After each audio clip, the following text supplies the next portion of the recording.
About halfway through vet school, I came to California on an externship because I was interested in large animal practice. Got exposed to the dairy industry and, just went from there. And that's what I pursued ever since. Practiced for 4 years, private practice, California. And for the last 2 years, I've been a staff veterinarian and part of the management for a large dairy here in the Central Valley. So mastitis is an economically devastating disease on dairies.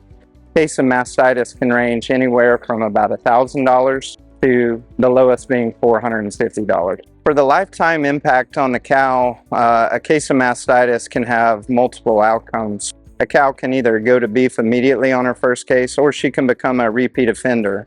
Maybe she has a clinical cure and she's only a one-time case. Either way, that has an economic impact on the cow's lifetime. It's pretty common knowledge that up until the second lactation, that cow's not going to make any money based on what it costs to raise her as a heifer. So if she contracts a case of mastitis as a heifer, that's just furthering that economic deficit that we've already started with. So, now maybe you're pushing her out closer to somewhere in the third lactation before she's actually breaking even, which has drastic impacts on the dairy as a whole. So the dry off period poses a lot of challenges on the animal just naturally because of the stressors she undergoes. So when she gets dried, a lot of times she may be getting vaccinated, hoof trimmed, and then physically dried off all on the same day, on top of now entering a new pen with new herd mates. Because of the challenges that these cows face at the dry off period, they become somewhat immunocompromised, and this can pose risks to developing intramammary infections during the dry period. So therefore, it is important for us to not only use an antibiotic, but also use a teat sealant during this period, just to add that extra layer of protection for this cow who probably has a compromised immune system and is more susceptible to an intramammary infection once she goes into the corral with its environmental challenges. I think the biggest challenge facing mastitis is going to be just your environmental circumstances, right? So we do the best we can on these facilities of managing our freestall beds or our open lot corrals, but there's only so much you can do, right? I mean, at the end of the day, they are an animal in an environment that we can only control so much. So probably in the environmental stressors, bedding being the main one, would be our toughest challenge, because when it does rain, we get wet beds. There's not a whole lot we can do about that, but we do the best we can to maintain the sanitation of everything. Teat sealants, both internal and external, are crucial in the drying process of dairy cattle. So naturally, a cow forms a keratin plug, which would kind of be just like a skin layer that forms in the teat canal to protect her against mastitis infections in the dry period.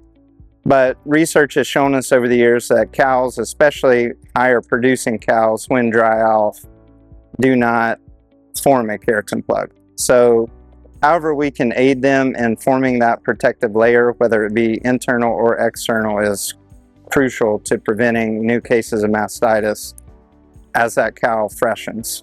T-Hex external teat sealant can be used either with an existing protocol or as part of a new protocol, depending on what the producer and their veterinarian decide to do. Meaning that if we want to add additional protection to these cows already receiving internal teat sealant, then we can do that. Or if a farm has a specific need or concern because they're getting too many intramammary infections during the dry period from misappropriation of internal teat sealant or antibiotic, or lack of using an antibiotic, then external teat sealant would have a good place for those particular dairies as well, because it's non-invasive.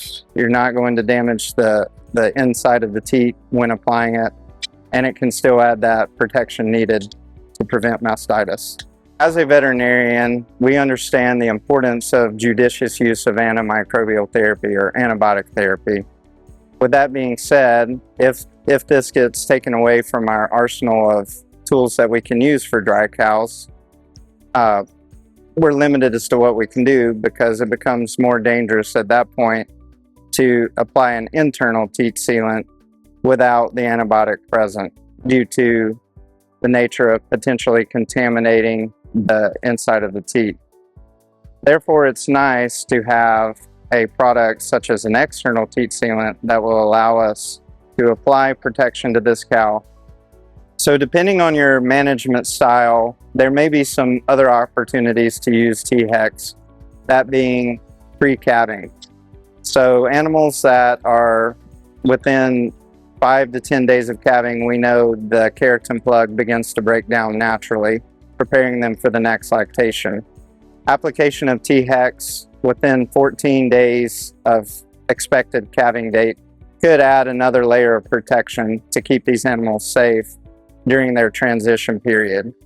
Another potential use would be in virgin heifers during this same time frame.